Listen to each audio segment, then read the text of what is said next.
Good morning friends. कालच्या लेक्चरला last लेक्चरला आपण refraction of plane wave front जे आहे तो पार्ट समजून घेण्याचा प्रयत्न केला. त्यासाठी आपण रिफ्रॅक्शनसाठी एक प्लेन वेव्ह फ्रंट घेतली. त्या वेव्ह फ्रंटला आपण रेअर टू डेंजर असं ट्रॅव्हल केलं आणि तिथे रिफ्रॅक्शनचा जो पार्ट आहे तो आपण प्रूव्ह केला. सॉरी त्याला एक्सपेरिमेंटने आपण दाखवण्याचा प्रयत्न केला आणि एका कंडिशनपर्यंत आपण कालच्या लेक्चरला डेरिव्हेशन जे आहे ते आपण घेऊन आलो होतो v1 अपॉन v2. जे sin i upon sin r equals to v1 upon v2.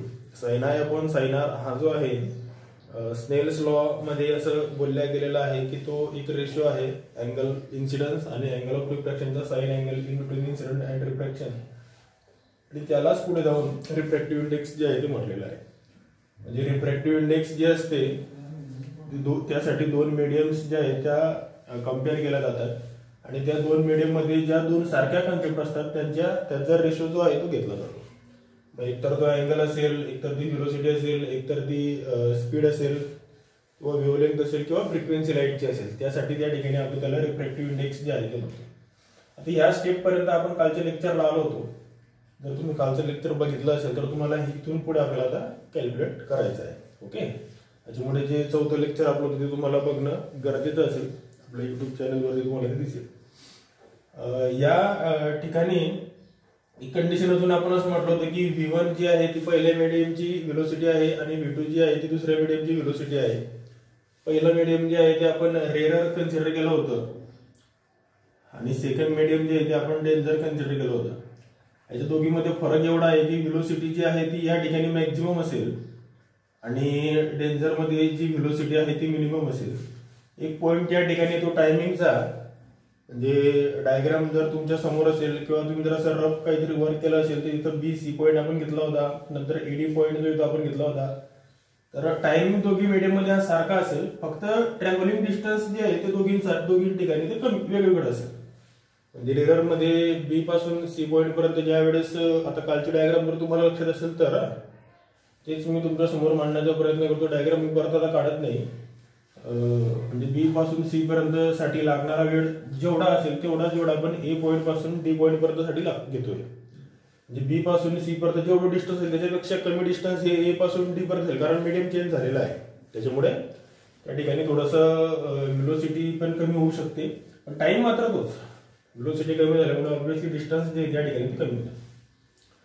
आता या ठिकाणी आपण एक कन्सिडरेशन करू की C is speed of light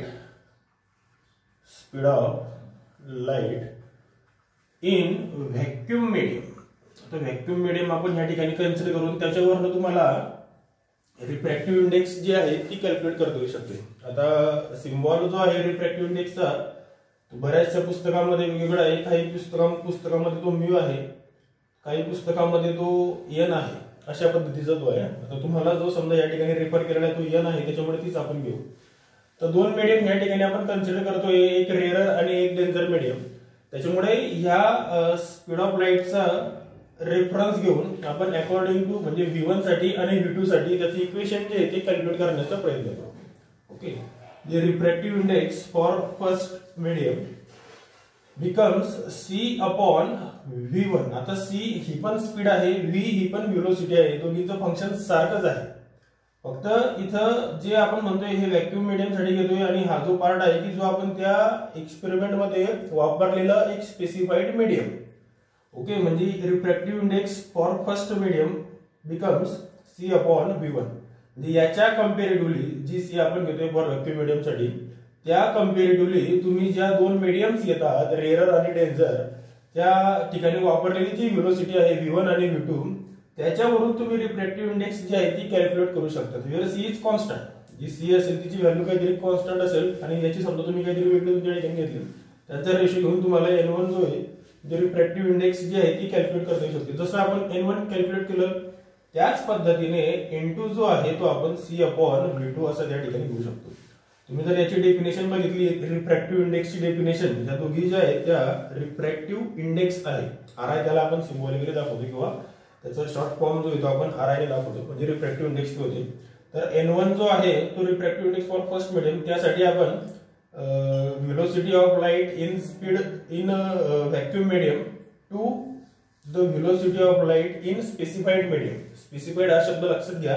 म्हणजे पहिली मीडियम तुम्ही व्हॅक्यूम ही कंडिशन अप्लाय केल्यानंतर आपण ह्या क्वांटिटीज ज्या आहेत ते कॅल्क्युलेट करू शकतो. त्यामुळे ही कंडिशन तिथे तुम्हाला समजणं महत्त्वाचं की तुम्ही ती अज्युम करू शकतात की if C becomes speed of light in vacuum medium then you can calculate refractive index. Refractive index जो आहे तो दोन डिफरंट मीडियम मधल्या सारख्या क्वांटिटीचा रेशो आपण त्या ठिकाणी घेऊ शकतो. एवढं समजून घ्या. म्हणजे दोन मीडियम मधल्या सारख्या क्वांटिटीचा रेशो तो आहे. सी जी आहे ती पण स्पीड आहे, व्ही जी आहे ती पण स्पीड आहे. फक्त आपण सी ही कॉन्स्टंट फॉर व्हॅक्यूम आणि व्ही जी ती आपण velocity for first medium, velocity for second असं त्या ठिकाणी म्हणतो. फक्त जास्त विचार त्याचा करू नका की रिफ्रॅक्टिव्ह इंडेक्स फॉर फर्स्ट साठी कशी कॅल्क्युलेट करायची आणि रिफ्रॅक्टिव्ह इंडेक्स फॉर सेकंड साठी कशी कॅल्क्युलेट करायची. त्यासाठी डेफिनेशन तुम्ही लक्षात घ्या की रिफ्रॅक्टिव्ह इंडेक्स जे आहे it is the ratio of जर स्पीड असेल तर स्पीड, फ्रिक्वेन्सी असेल तर फ्रिक्वेन्सी, वेव्हलेंथ असेल तर वेव्हलेंथ. म्हणजे पुढे तुमचं बुक जर तुमच्याकडे त्याच्या पुढे लॅम्बडाचं इक्वेशन घेतलेलं आहे,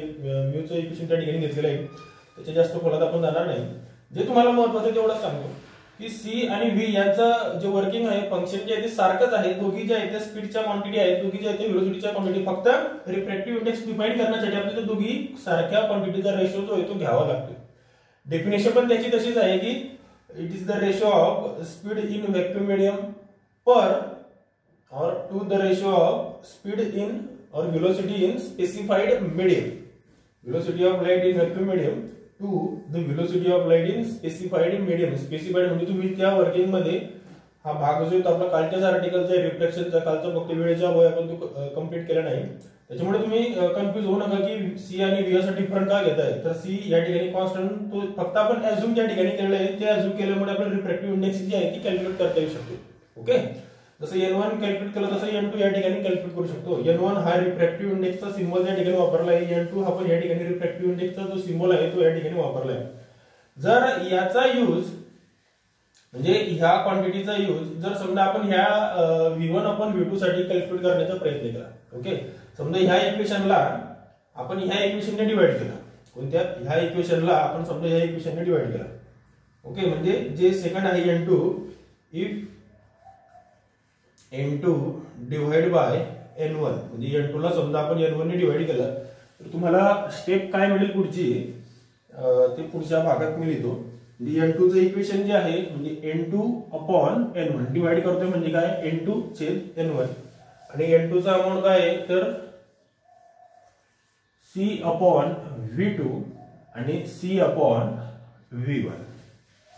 ओके, म्हणजे हाच रेशो तुम्हाला या ठिकाणी सांगू शकतो की N1 becomes C upon V1. ते N1 च्या जागी आपण त्याची व्हॅल्यू टाकली आणि N2 च्या जागी जी आहे ते आपण C अपॉन V2 त्याची व्हॅल्यू जी आपण त्या ठिकाणी टाकली. आता हे थोडंसं घातांकाचे नियम तुम्ही बघितले असताल किंवा मल्टिप्लिकेशन डिवायडेशन जे तुम्ही जर बघितले असाल तर ही स्टेप जी ती आपण कशी लिहू शकतो C upon V2 into V1 upon C. Okay, म्हणजे हा जो आहे हा जर समजा आपण मल्टिप्लाय केला तर म्हणजे अंश numerator denominator whole numerator and whole denominator. पण त्यांच्यामध्ये पण दोन भाग आहेत. पूर्ण अंशामध्ये पण अंश आणि छेदचा फॅक्टरायझेशनचा एक पार्ट आहे आणि छेदामध्ये पण तसाच एक भाग आहे. जर त्याचा आपण कॅल्क्युलेशन केलं तर ती पुढची स्टेप सोपी आहे. त्याच्यामुळे त्याला जास्त काही तुम्हाला असं वेळ देता जास्त तुम्हाला समजणार नाही. कॉम्प्लिकेशन त्या ठिकाणी नाहीये. C C get cancel because both are same. Then V1 upon V2. Okay, म्हणजे N2 अपॉन N1 बिकम्स काय तर V1 अपॉन V2 किंवा V1 अपॉन V2 म्हणजे काय तर N2 अपॉन N1. ओके, आता हे सर्व करत असताना लेक्चर बघत असताना एक काळजी घ्या. जर तुम्ही रनिंग नोट्स काढण्याचा प्रयत्न केला तुम्हाला त्याचा भरपूर फायदा होईल. कारण फळ्यावरचं जे तुम्ही परमानंट ठेवत नाही काही वेळानंतर ते पुसतोय. त्याच्यामुळे हळूहळू मी बोलतोय आणि हळूहळू बोलल्यानंतर तुम्हाला प्रत्येक पॉईंट जो नोट डाऊन जर तुम्हाला करता आला तर तो करत राहा. कारण त्याचा फायदा तुम्हाला समजा नोट्सच्या वेळेस अभ्यास करताना तो ऑब्व्हियसली होईल. N2 अपॉन N1 म्हणजेच V1 अपॉन V2 असा उल्लेख या ठिकाणी होतोय. परंतु जर आपण कालच्या इक्वेशनचा म्हणजे कालच्या लेक्चरचं शेवटचं इक्वेशन जे आपलं आलं होतं स्टार मी त्याला करतोय sin I upon sin R becomes V1 upon V2 आणि इथं आपण म्हणतोय आज प्रूफ केलं की N2 upon N1 becomes V1 upon V2. Okay, जर हे कंडिशन तुम्ही जरी कुठेतरी अप्लाय करण्याचा प्रयत्न केला म्हणजे आपण म्हणतो की N2/N1 म्हणजेच काय, तर V1/V2 हे सर्व मॅथमॅटिकली कॅल्क्युलेट केलेलं आहे. सर्व जे आहे ते मॅथमॅटिकली कॅल्क्युलेट केलं आहे की ही स्टेप येण्यासाठी. त्याच्यामुळे आपण sin I upon sin R चा जो रेशो आहे तो रिफ्रॅक्टिव्ह इंडेक्स साठी त्या ठिकाणी घेऊ शकतो. ओके, म्हणजे V1/V2 बिकम्स काय आला तुमचा N2/N1. त्याच्यामुळे आपण या ठिकाणी V1/V2 च्या जागी ही व्हॅल्यू टाकू. आता हे जे बाकीचं काम आहे ते मी रफ करतो. ओके, त्याच्यामुळे या ठिकाणी जर आपण समजा हे V1/V2 च्या जागी जर या ठिकाणी ही व्हॅल्यू टाकली तर तुम्हाला इक्वेशन जे मिळेल sin I upon sin R equals to N2/N1. हे इक्वेशन केव्हा मिळते, जेव्हा तुम्ही हे प्रूव्ह करता तेव्हा. आपण अगोदर डायरेक्ट इक्वेशन लिहिलं नाही, काहीतरी त्याला कंडिशन आहे, काहीतरी त्याला ऍप्लिकेशन आहे, काहीतरी त्याला अज्युम केलेलं आहे. त्याच्यानंतर आपण N2/N1 चं इक्वेशन जे आहे ते V1/V2 च्या करस्पॉन्डिंग सारखं ते दाखवतोय का, याच्यावरून आपण ही स्टेप, याच्यावरून आपण या स्टेप मध्ये ही अरेंजमेंट केलेली आहे. त्याच्यामुळे तुम्हाला sin I upon sin R equals to N2/N1 असं त्या ठिकाणी मिळू शकते. कंडिशन फॉर्म जर केली की तुम्ही समजा एक रिफ्रॅक्शनची कंडिशन कशी लिहू शकता, तर हा N1 इकडे द्या आणि N2 जो आहे तो इकडे द्या. म्हणजे तुम्हाला N1 sin I equals to N2 sin of R अशी एक कंडिशन या ठिकाणी तुम्हाला अँगल ऑफ रिफ्रॅक्शन साठी जी आहे ती करता येऊ शकते.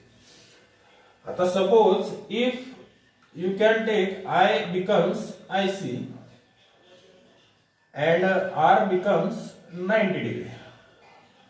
परत पुढची कंडिशन आली, ही पुढची स्टेप एक्सप्लेन करण्यासाठी.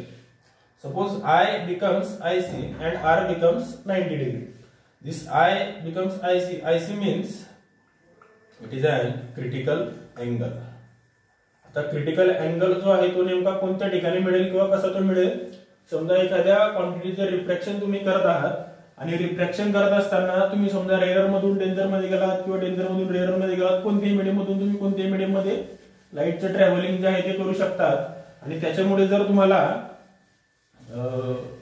इक्वेशन जे आहे ते जर असं समजा हे दोन मीडियम घेतल्या आणि या ठिकाणी समजा आपण अशी क्वांटिटी घेतली आणि रिफ्रॅक्शन जे तुम्हाला समजा ते असं सारखं दिसलं, म्हणजे 90 डिग्रीने त्या ठिकाणी रिफ्रॅक्शन जे तुमचं ते जर झालं असेल किंवा अँगल जो आहे तुम्हाला तो 90 डिग्रीचा जर त्या ठिकाणी मिळाला असेल, क्रिटिकल अँगलची डेफिनेशन बघा की अँगल ऑफ रिफ्रॅक्शन और अँगल ऑफ इन्सिडन्स बिकम्स 90. जर त्या ठिकाणी 90 डिग्रीचं काही तुम्हाला त्या ठिकाणी रिफ्रॅक्शन होत असताना जर जाणवत असेल तर त्यावेळेसच्या कंडिशनला आपण त्या अँगलला इन्सिडेंट अँगल जो आहे तो म्हणू शकतो. ओके, म्हणजे इन्सिडेंट अँगललाच आपण त्या ठिकाणी क्रिटिकल अँगल म्हणतो, रिफ्रॅक्शनला नाही.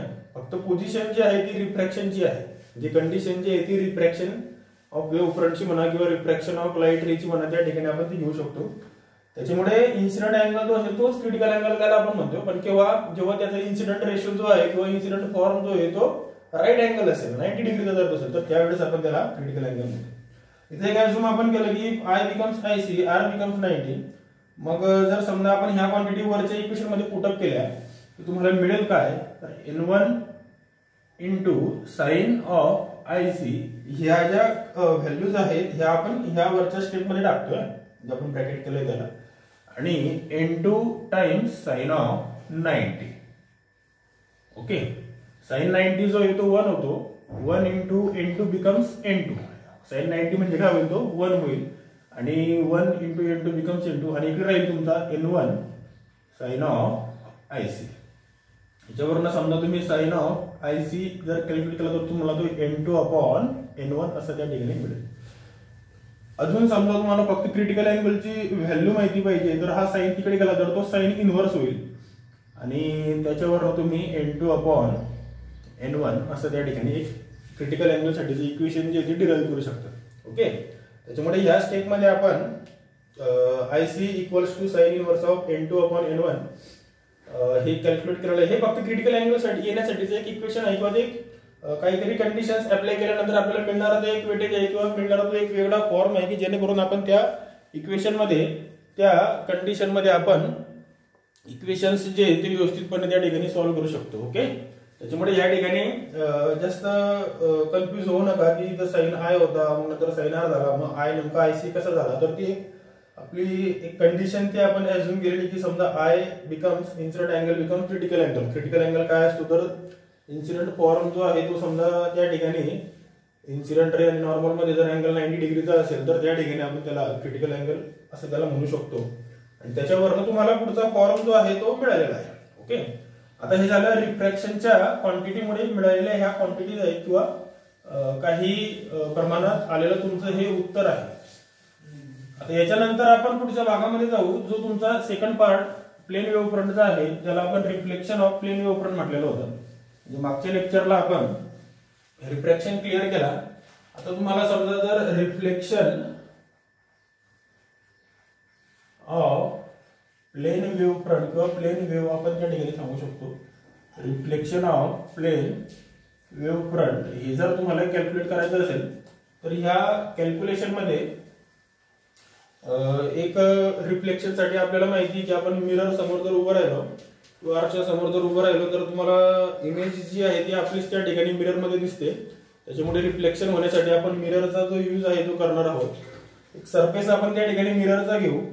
सपोज या ठिकाणी समजा आपण असा एक सरफेस घेतला.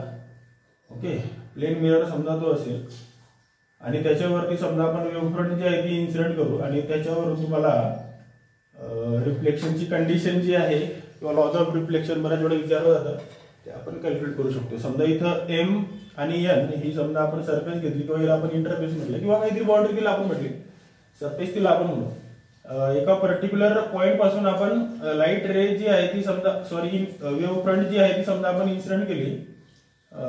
अशा व्ह्यूने आपण समजा वेव्ह फ्रंट जी आहे ती या ठिकाणी मूव्ह करतोय. म्हणजे याच्यामध्ये जी असेल ती वेव्ह फ्रंट असेल आणि ती वेव्ह फ्रंट याच्यावरती इन्सिडेंट होते. ओके, समजा इथला पॉइंट जो येतो आपण त्याला ए कन्सिडर केला आणि इथला जो पॉइंट आहे त्याला समजा आपण म्हणजे ह्या पॉइंट पासून वेव्ह फ्रंट जी आहे ती आपली समजा या ठिकाणी अशी बी ती असेल, इथं समजा आपण सी म्हटलं. ओके, म्हणजे ही जी वेव्ह फ्रंट आहे अशी वरतून सरळ येत येत येत अशी ती फ्लो होते. आता इकडचा जो पार्ट आहे आपण असं करू की ही ती वेव्ह फ्रंट असेल आणि तिला आपण फ्लो करतोय ए बी. आता दोन मीडियम या ठिकाणी घेणार नाही कारण रिफ्लेक्शन आपलं टॉपिकचं नाव आहे. रिफ्रॅक्शन जर असतं तर आपण त्या ठिकाणी दोन वेगळ्या मीडियम्स जे आहेत ते घेतले असतात. ए पॉईंट जो तो डाऊनवर्डला जातोय आणि बी पॉईंट जो तो वरती येतो. आपण ते ऑब्लिकली असं त्या ठिकाणी मुवमेंट त्याचं जे आहे ते करतोय. ओके, म्हणजे अशा पद्धतीने ती पुढे पुढे सरकत तर हा जो खालचा पॉईंट आहे तो लवकर त्या ठिकाणी इंटरफेसला टच होईल. हे समजून घ्या की लवकर जो आहे तो हा खालचा पॉईंट जो होतो त्या ठिकाणी इंटरफेसला टच होईल. इथं समजा आपण नॉर्मल ड्रॉ करण्याचा प्रयत्न केला. नॉर्मल ड्रॉ केल्यामुळे तुम्हाला असं वाटेल की इथं समजा हा जो अँगल आहे हा इन्सिडेंट अँगल झाला. पण त्याच वेळेस एबी जी आहे ती इन्सिडेंट वेव्ह फ्रंट असल्यामुळे तिथला पण जो अँगल असेल तो अँगल ऑफ इन्सिडन्स त्या ठिकाणी असेल. ओके, एबी जी आहे ती इन्सिडेंट वेव्ह फ्रंट आहे. एबी जी आहे ती काय आहे तर इन्सिडेंट वेव्ह फ्रंट जी आहे. त्याच्यामुळे तिथं प्रोड्यूस होणारा जो ट्रायंग्युलर शेप तुम्हाला असा एक अँगल दिसतोय त्या अँगलला पण तुम्ही त्या ठिकाणी इन्सिडेंट अँगल जो आहे ते म्हणू शकतात. म्हणजे ही झाली तुमची इन्सिडेंट वेव्ह फ्रंट. आता एक ऑब्झर्वेशन तुम्ही करा. ही जी लाईन आहे ह्या लाईनला एबी जी आहे ती कशी दिसते ती परपेंडिक्युलर दिसते. म्हणजे बी अँगलला त्या ठिकाणी काय वेळी तुम्हाला अँगल ऑफ बी जो आहे तो काय दिसतोय तुम्हाला 90 डिग्रीचा त्या ठिकाणी दिसतोय. आता ऑब्झर्वेशन एवढंच करा रिफ्लेक्शन साठीचं. आपण पुढच्या खालती आपण जाणार नाही कारण आपला आर्टिकल रिफ्लेक्शन आहे त्याच्यामुळे आपण एकाच मीडियमचा त्या ठिकाणी यूज करू. रेररचाच समजा आपण यूज त्या ठिकाणी करू आणि तिथून रिफ्लेक्शन जे आहे ते समजून घेऊ. आता बी पासून सी पर्यंत ज्या वेळेस हा पॉईंट येईल त्यावेळेस त्या ठिकाणी रिफ्लेक्शन जे आहे ते ए पॉईंटचं घडलेलं असेल. ओके, म्हणजे बी पासून सी पर्यंत साठी ज्या वेळेस स्पीड जो समजा व्ही आपण कन्सिडर केला, टाइम समजा आपण टी कन्सिडर केला, तर त्यावेळेस असणारं जे डिस्टन्स आहे म्हणजे बी पासून सी पर्यंत ज्या वेळेस पॉईंट मूव्ह होईल त्यावेळेस हा ए पॉईंट जो तो त्याच ठिकाणी थांबणार नाही. म्हणजे अशी पोझिशन जर असेल त्या ठिकाणी समजा ही वेव्ह फ्रंट आपण कन्सिडर करू आणि ह्या वेव्ह फ्रंटचा रेफरन्स घेऊन समजा आपण अशी ती मूव्ह केलेली आहे. आता ज्या वेळेस इथून समजा रिफ्लेक्शन आपण बघतोय त्याच्यामुळे हा जो पॉईंट आहे हा ज्या वेळेस या ठिकाणी येईल त्यावेळेस हा पॉईंट पुढे सरकणार नाही कारण आपण रिफ्रॅक्शन बघत नाही. तर हा पॉईंट जो आहे त्याच्या असा तिरकस प्रमाणात तो झालेला असेल. म्हणजे इकडचा जो भाग आहे तो असा रिफ्लेक्ट होताना आपल्याला त्या ठिकाणी दिसतोय.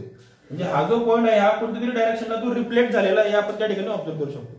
म्हणजे इकडची जी बाजू आहे किंवा इकडचा जो पॉईंट आहे बी हा ज्या वेळेस सी पॉईंटला येईल त्यावेळेस इकडचा जो पॉईंट आहे तो तिथं थांबणार नाही. तो लगेच त्या ठिकाणी रिफ्लेक्ट झालेला आपल्याला दिसेल किंवा त्याचं जे मुवमेंट आहे ते थोडंसं वरच्या साईडने तो झुकलेला त्या ठिकाणी आपल्याला, म्हणजे असं जर तुम्ही कन्सिडर केलं की हा पॉईंट ज्या वेळेस असा इकडे येतोय त्यावेळेस हा पॉईंट त्याच ठिकाणी थांबणार नाही, कारण ती दुसरी बाजू झाली.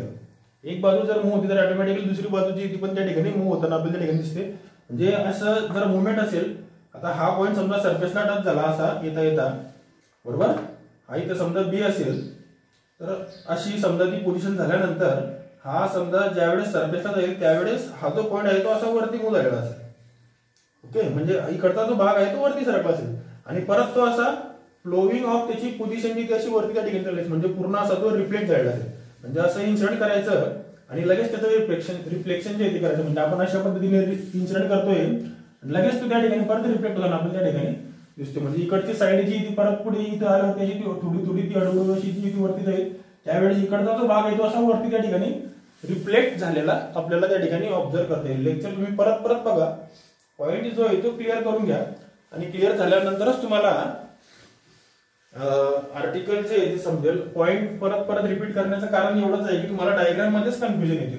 डेरिव्हेशन खूप सोपं आहे, डेरिव्हेशनला तुम्हाला जास्त वेळ जाणार नाही, पण डायग्राम जर तुम्हाला समजली तर तुम्हाला पॉईंट जो आहे तो क्लिअर होईल. ओके, मग आता नेमकं ह्या साईडला ए पॉइंटला वेव्ह फ्रंट रिफ्लेक्ट कुठे मिळाली किंवा कोणत्या साईडला झाली, मग ती रिफ्लेक्शन जी आहे इकडे पण होईल, इकडे पण होईल, वरती पण होईल किंवा इकडे पण होईल.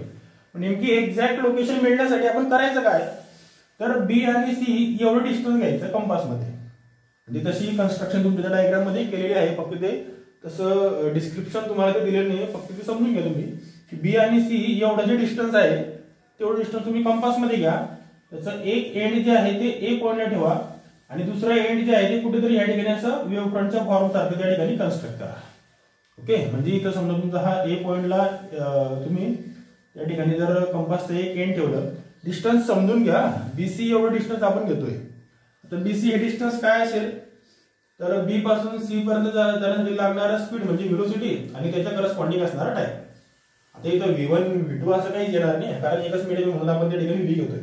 म्हणजे एवढं डिस्टन्स तुम्ही जर घेतलं तर तुम्हाला या ठिकाणी असं एक सर्क्युलर टाईपचं जे फॉर्म आहे किंवा एक रिजन जो आहे त्या ठिकाणी तो कॅल्क्युलेट करते. नेमकी ह्या ठिकाणाहून वेव्ह फ्रंट कोणत्या ठिकाणी रिफ्लेक्ट झाली ते काढण्यासाठीची पद्धत आहे.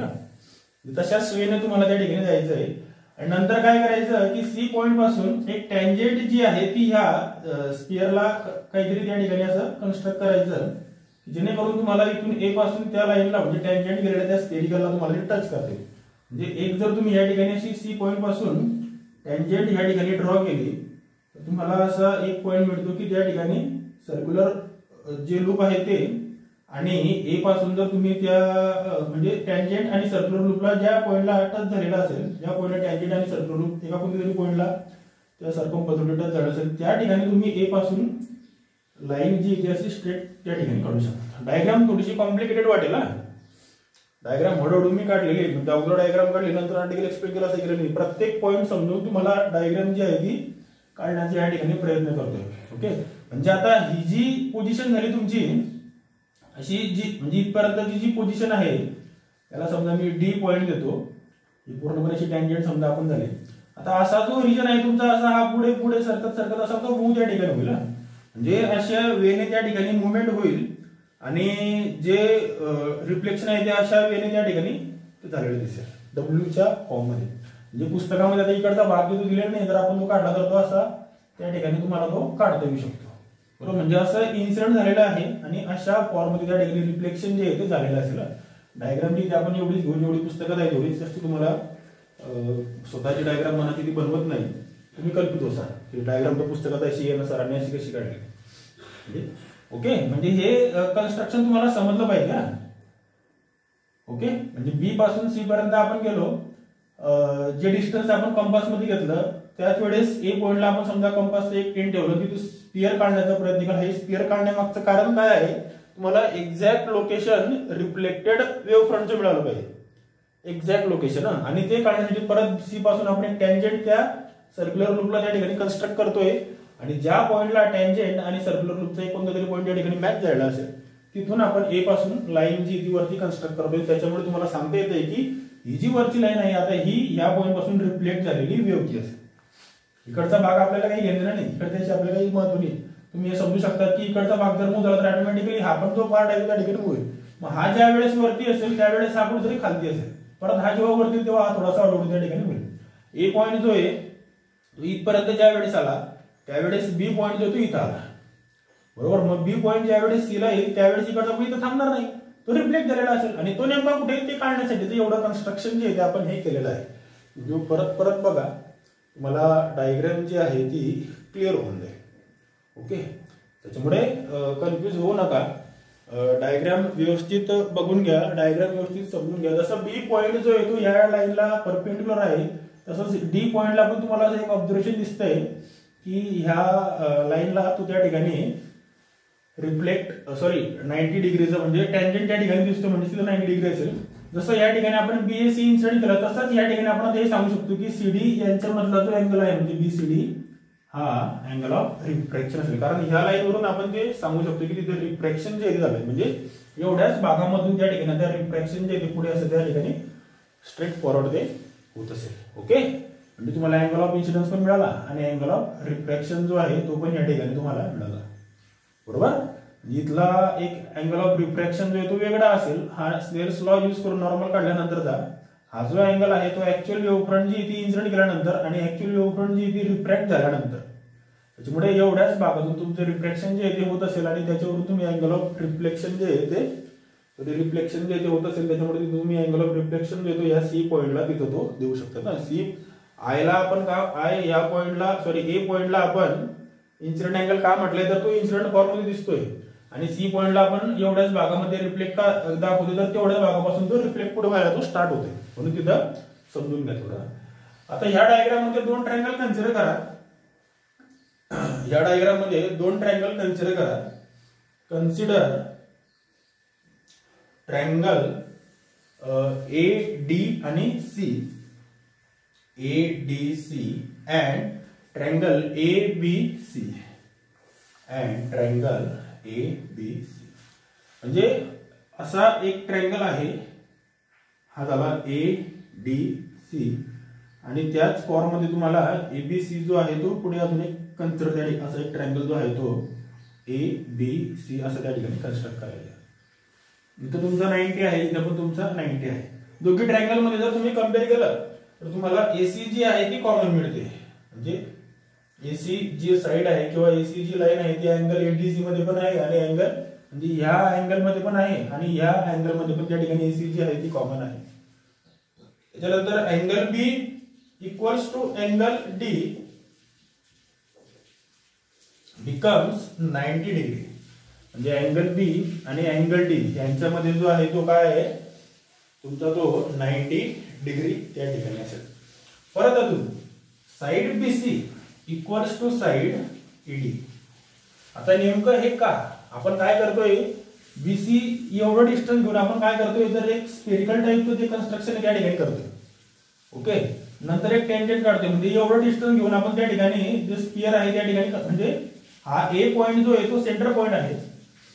ओके, म्हणजे ए पॉइंट जो तो सेंटर पॉइंट आहे आणि त्याच्यावरून आपण असं एक सेमी स्पियर सर्कल टाइपचं लूप जे ते काढतोय आणि तिथं आपण असा हा जो पॉइंट आहे तो डी या ठिकाणी दाखवतोय आणि अशी समजा ही टेंजेंट आहे. इकडचा भाग समजून घ्या बीसी आणि एडी सारखे कसे आहेत.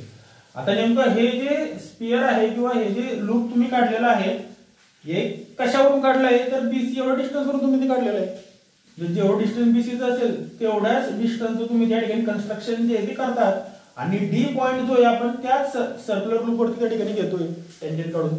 त्याच्यामुळे होईल काय तर तुम्ही कुठेही डिस्टन्स घ्या या सर्क्युलर लूप तुम्ही जर पूर्ण कन्स्ट्रक्ट केलं आणि डिस्टन्स जर ते मोजलं तर ते एवढंच मिळेल. म्हणजे एडी जी झाली ती ऑब्व्हियसली त्या लूपची त्या डिस्टन्सची किंवा त्या सर्कमफरन्सची रेडियस ती झालेली आहे. त्याच्यामुळे जे डिस्टन्स बीसीचं असेल ते डिस्टन्स या ठिकाणी एडीचं असेल. एवढं डिस्टन्स घेऊन आपण कंपासने हे सर्कल काढण्याचा प्रयत्न करतो. त्याच्यामुळे जे डिस्टन्स हे असेल तेवढं डिस्टन्स या ठिकाणी एडीचं असेल. त्याच्यामुळे बीसी इक्वल्स टू एडी हे आपण या डायग्राम मध्ये लिहू शकतोय. म्हणजे 3 पॉइंट्स 3 रेज 3 व्ह्यूज या ठिकाणी ह्या ट्रायंगलच्या सारख्या आल्या. त्याच्यामुळे therefore triangle A D C is nearly equals to म्हणजे समरूप आहे ट्रायंगल ए बी सी. बरोबर, म्हणजे triangle A D C equals to triangle A B C असं या ठिकाणी आपण समजू शकतो. आणि याच्यावरून मग अँगल आपण VA angle BAC are equals to angle DCA. Angle BAC becomes angle of I equals to angle of reflection. आणि हेच आपलं या रिफ्लेक्शन ऑफ प्लेन वेव्ह फ्रंटचं प्रूफ आहे, डेरिव्हेशन आहे, जे पुस्तकात तुम्हाला दिलेलं आहे. ओके, म्हणजे अशा पद्धतीने आपण अँगल ऑफ रिफ्लेक्शन जे आहे, म्हणजे अँगल ऑफ इन्सिडेंट आणि अँगल ऑफ रिफ्लेक्शन सारखे असतात. तसं एक्झाम्पल म्हटलं, फक्त डायरेक्शन त्यांची अपोजिट असते. अपोजिट म्हणजे सुरुवातीलाच मी तुम्हाला पहिल्या लेक्चरमध्ये क्लिअर केलं की रिफ्लेक्शन मध्ये अँगल ऑफ इन्सिडेंट आणि अँगल ऑफ रिफ्लेक्शन जे ते सारखे असतात, फक्त डायरेक्शन त्यांची जी ती अपोजिट असते. त्याच्यामुळे तुम्हाला तेच प्रूफ आपण या डायग्राम वरून करू शकतो, एवढं तुम्हाला या ठिकाणी सांगू शकतो. रिफ्रॅक्शनच्या पार्ट मध्ये तुम्ही रिफ्रॅक्टिव्ह इंडेक्स हा नवीन पार्ट त्या ठिकाणी ऑब्झर्व केला. कंडिशन त्या ठिकाणी काय म्हणजे स्पीडचा रेशो आपण त्या ठिकाणी डिराईव्ह केला, नंतर रिफ्रॅक्शन N2/N1 चा रेशो डिराईव्ह केला, मग sin I आपण sin R आपण V1 आपण V2 वरून आपण N2/N1 दाखवला. पहिला सुरुवातीचा पार्ट तो आपला क्रिटिकल अँगल जो आपण त्या ठिकाणी सांगू शकलो. असे वेगवेगळे आर्टिकल्स, वेगवेगळ्या स्टेप्स जे आहेत त्या आपण या ठिकाणी या आर्टिकलवरून प्रूव्ह केला. नेमकं याचा यूज काय होता, तर रिफ्लेक्शन जर तुम्ही म्हणतात तर तुम्ही ते प्रूव्ह केलेलं आहे का, म्हणजे हायगन्स वेव्ह थिअरीनुसार आपण हे प्रूव्ह करतोय reflection of plane wave front according to Huygens construction.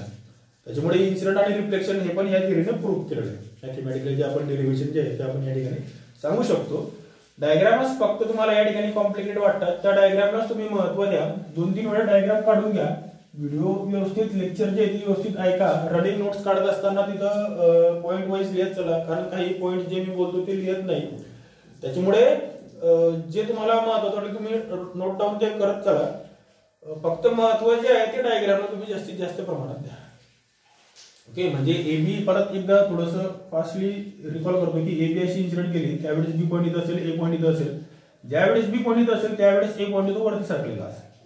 मग नेमका तो किती ते काढण्यासाठी BC एवढं डिस्टन्स घ्यायचं, कंपासमध्ये सर्क्युलर टाईप त्या ठिकाणी लूप कन्स्ट्रक्ट करायचं, टँजंट त्या ठिकाणी ड्रॉ करायची, सर्क्युलर लूप आणि टँजंट ज्या पॉईंटला मॅच झाली त्या पॉईंटला लाईन कन्स्ट्रक्ट करायची A पासून, आणि ते त्यावेळेस समजायचं की ती लाईन जी ती त्या ठिकाणची रिफ्लेक्टेड वेव्ह फ्रंटचा तो एक पॉईंट असेल. म्हणजे A पॉईंट नेमका कुठे गेला तर तो D ला असेल. ज्यावेळेस B C ला असेल त्यावेळेस A जो आहे तो D ला मूव्ह झालेला असेल, आणि मग परत त्याचा लूप जे पुढे असं कन्स्ट्रक्ट झालेलं, म्हणजे एवढा जो रिजन आहे तो परत असा पुढे रिफ्लेक्शन फॉर्म या ठिकाणी मला तो झालेला दिसेल. ओके, आजच्या लेक्चरला एवढंच बघू, बाकीचा जो पार्ट आहे तो आपण पुढच्या लेक्चरला कंटिन्यू करू. थँक्यू.